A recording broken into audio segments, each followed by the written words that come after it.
G'day guys, welcome to another episode. It's Brendan again. I am from Capture and I run a drone operating business here in Victoria. Okay, so today's episode is all about what you need to be able to get on site on some of your future jobs.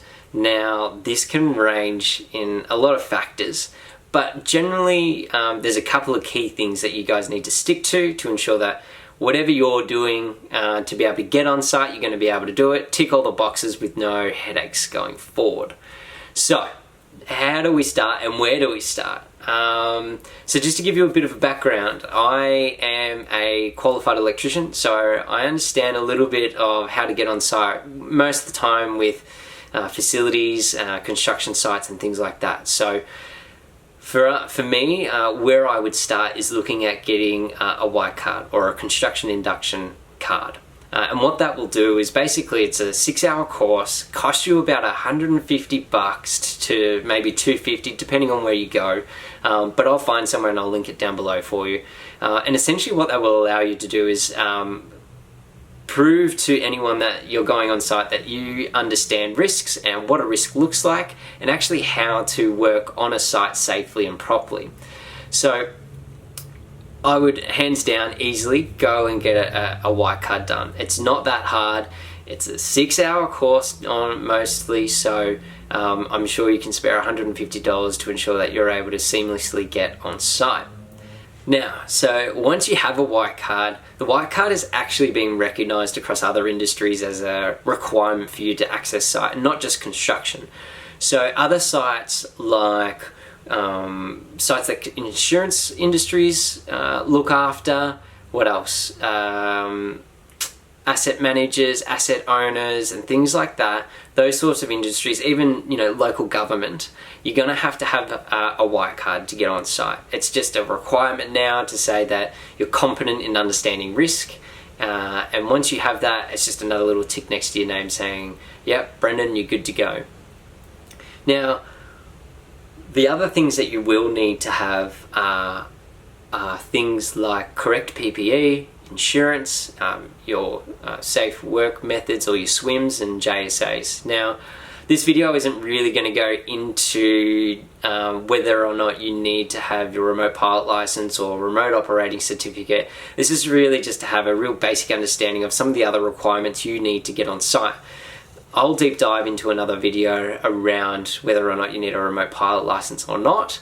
But for now, let's assume that you do have one, because the only way you're able to get insurance, and aviation insurance to be exact, to ensure that you are able to insure your drones that you're operating and have public liability for them, is that you have your remote pilot license and your remote operating certificate.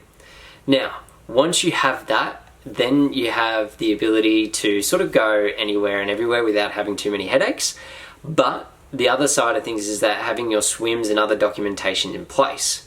Now, you can do that the old school way on the paper base and writing them down and filling out paperwork and doing everything like that.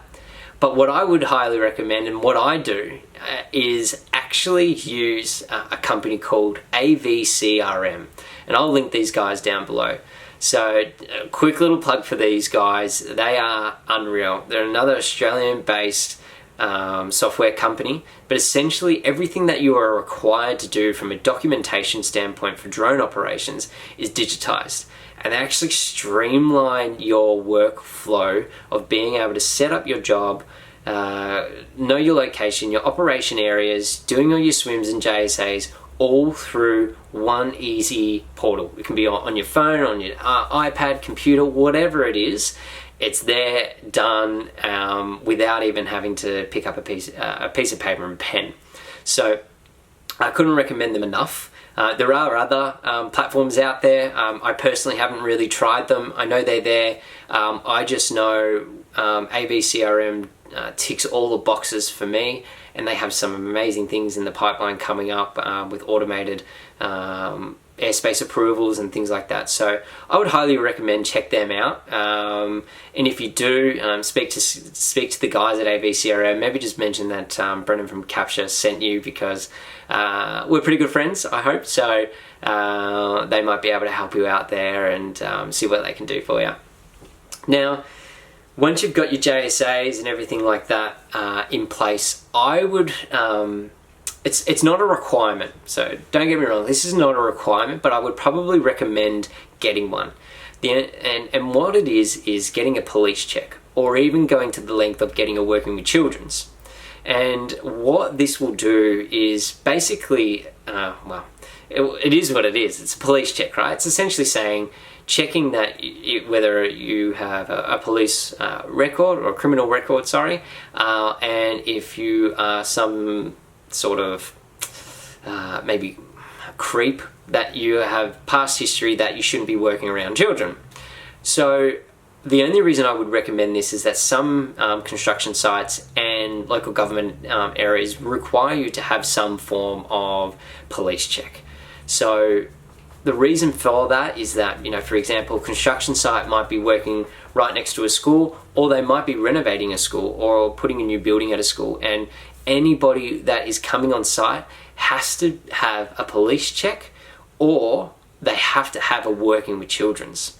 So the working with children's is probably a step above just a standard police check. So if you can fork out, I think it's about $250 from memory, go and get a working with children's check. It will just tick a lot more boxes, make you look a lot more proactive about everything, and really you won't have any more issues trying to get on site. After the police checks, you got all your documentation and everything like that. Fortunately, it's not all over. You have to send all that information through to the builder, to the person who's looking after the site, to the building manager, whatever you want.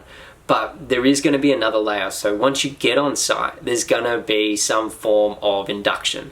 It might not be site-specific inductions, but it might be an induction that you have to complete for that client, that builder, that insurance company, whatever it is, you will have to do some form of induction. So if you are rocking up to a construction site to go and map a construction site, there will be, I would say, allocate an hour in the morning to do some form of induction.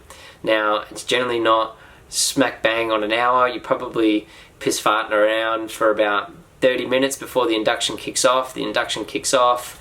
You generally have a thing called a toolbox, and a toolbox is basically briefing everybody in on the site most mornings, or maybe 2 or 3 times a week, about what's happening that day, changes and everything like that. So you'll be basically briefed into the construction site. If you are doing some form of drone operation, you will be part of that brief. Everyone will understand why you're there and why there is a drone flying over, not over them because you're not allowed to, but near them or around the site. And then once that induction's done, then you're basically good to go and start working. So I think that would sort of get you going at start. But what I also would recommend is just check, if you're going to a construction site, check what sort of PPE is required. Now each site is different, but 90% of the time, at an absolute minimum, you are going to have steel cap boots, and a fluoro vest of some sort, a top, jumper, vest, whatever it is, just has to be fluoro. Now that color might change depending on what industry you're going into, but generally some form of fluoro, just from a safety perspective, people can see you on site and know where you are and everything like that. So I think that covers everything. That sort of basic information should be able to help you along the way and understand of what you can expect about when you're about to get on site and go and speak to your clients about what you're going to be doing. And then from there, it's all happy days. So now, I just want to recap what I would do if I was you and you're starting fresh. Go and get a white card. Go and spend your $150, $250. Spend a day, get your white card. Done. You don't have to you don't have to keep renewing it. It's a one-off thing, and it lasts pretty much your entire life. The second thing would be go and get a police check or a working with children's. That's just my recommendation. You don't have to. It's not necessarily a requirement, but I would do it because it's just another tick of the box, just in case you are working around a school and operating drones and taking photos and videos. People are a bit funny about that. Second thing is just making sure you have the correct PPE. At a minimum, have your fluoro and your hard boot, steel cap boots, and then anything further like a hard hat or gloves, long sleeves, pants, and glasses. They will all be a requirement, and they will be part of that induction that you do, either before you get on site or once you get on site. And then the last thing obviously is making sure that you have all your documentation in place. Go and check out some of the drone flight logs for online. Again, I would recommend AVCRM, but do your own homework, do what you want to do.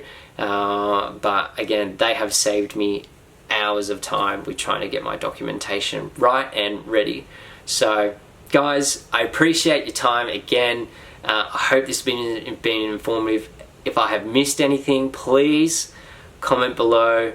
And if you're getting some enjoyment out of these videos, just like and subscribe and give us a thumbs up, because it'll just help me understand whether this information is valuable to you guys out there. But yeah, guys, have a great day. Enjoy your flying, get out there, and I'll see you on the next one.